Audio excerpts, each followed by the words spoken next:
Hello friends, welcome back to my YouTube channel. Today we'll be discussing some important questions from your A-level physics paper 1 2012. Let us see our first question. In this question we need to find the graph in which the velocity and time relation holds for the electron entering in a uniform electric field. If electrons are entering in a uniform electric field, then the velocity continuously increases. So our option choice B is the correct choice for the question number 30. Now let us move to the another question number 31. In this question, here is one charged particle, and the charged particle is experiencing one force. That force is F is equal to QV by D. Now on doubling this distance, what will be their force? As force is inversely proportional to distance, Q and V are constant, so force will be half of the original force. So our option choice B is the correct answer for the question number 31. Now let us see question number 32.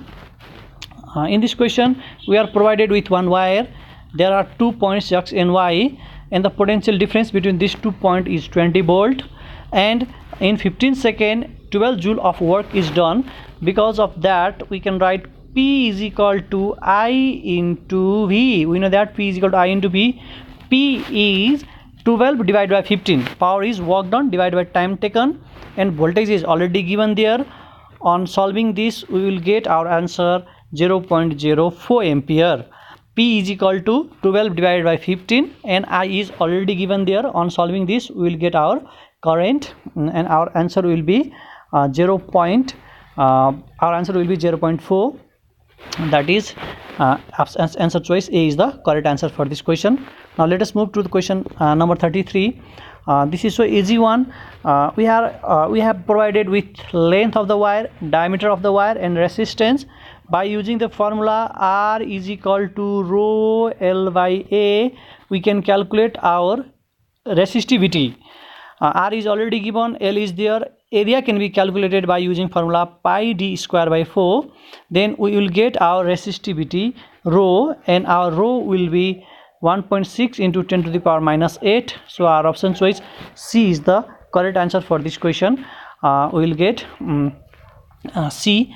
1.6 into 10 to the power minus 8 is the resistivity, and that resistivity corresponds to silver. So our option choice C is correct answer for this question. Now let us move to this question. In this question there is two graphs for P and Q. We don't know which component are P and Q. P is a linear graph and Q is a curved graph. Now we need to analyze this graph, and we need to see the option choice, which one is correct among these. Now if we see our first option, P is a resistor and Q is a filament. See, we already know that this is the graph for filament lamp. It should start from origin. This is the graph for filament lamp, so option choice A is the wrong. P is in fact right. P is a resistor or ohmic conductor. The resistance of Q increases as the current in it increases. If we see the graph Q, and if we locate this point, at this point if we calculate our resistance by dividing this V and I, and again if we calculate the resistance at this point, at another point we will get another resistance, and we find the resistance here is decreasing. It is not increasing. The resistance here is decreasing. Because of that, our B is also wrong choice. If we see C, for the current 1.9 ampere, the resistance of Q is approximately half of P. 1.9 is here. Now 1.9 is this point. At this point the resistance of P and Q are nearly same, because we know V, we know I. After knowing V and I, we can calculate our resistance. So resistance comes to be same, because at this point at this 1.9 ampere, both points are coinciding with each other. Because of that, that is also wrong choice. Now let us see option D. For the current 0.5 ampere, here is 0.5 ampere. Power dissipation in Q is double than that of P. We know that power is equal to I. At this 0.5 ampere, for the P, our voltage is 2. So on doing P is equal to I into V, we will get 2 into 0.5 will be 1. So for P, our power dissipation will be 1. Now for Q at 0.5 we have this point. At this point 4 is the value of voltage. So on multiplying this voltage 4 with current 0.1, we will get another power P is equal to 2. So this power is double. So our option choice D is the correct answer for question number 34. Now let us move to question number 35. In this question number 35, we are provided with one thermistor. Thermistor is over here, and this XY is the resistance, whose resistance is 150 ampere. And according to question, this XY is getting 4.5 volt. If XY is getting 4.5 volt, then this thermistor should get 12 minus 4.5 volt. And whatever be the value of current in XY, thermistor should get the same value of current because they are in series combination. If we see the calculation of this, the resistance of XY is 150 and the voltage is 4.5. So the current is 0.3 ampere over here. The same amount of current will flow in this thermistor as well, and thermistor is getting this amount 7.5 volt because total voltage is 12 volt and 4.5 voltage is used by the XY resistor. Now on solving this, we will get our answer. The resistance in thermistor is voltage divided by current. We have taken current from the first one because X1 is the same amount of current is flowing in thermistor, and we have voltage is 7.5. On solving this, we will get 250 ohm. So our correct answer choice in this is option C, 250 ohm.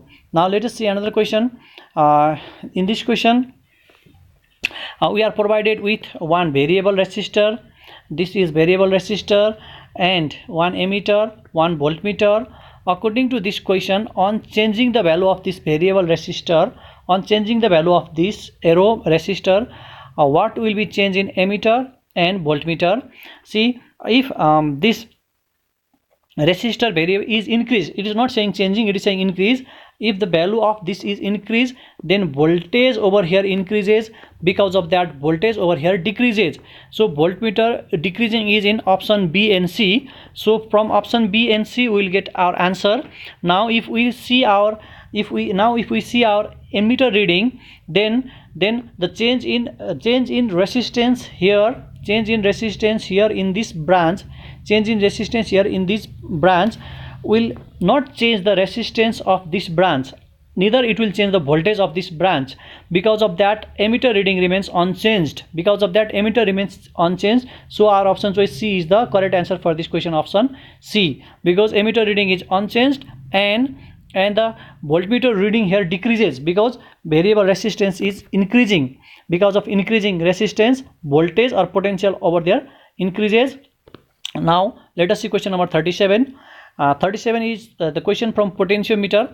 According to this question, we have already calculated this xt distance by the null deflection method. On sliding this slider, the galvanometer is showing 0 reading. Because of that, the length of xt is calculated. Now this question is asking us the calculate the potential.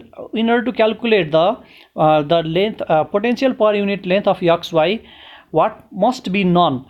In this question, if we know the potential E2, then we know potential between xt. That is the principle of potentiometer.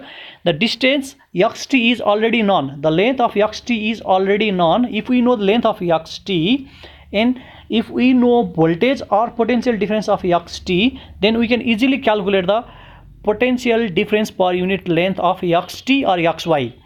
Potential difference per unit length of xt and potential difference per unit length of xy are same because of uniform wire.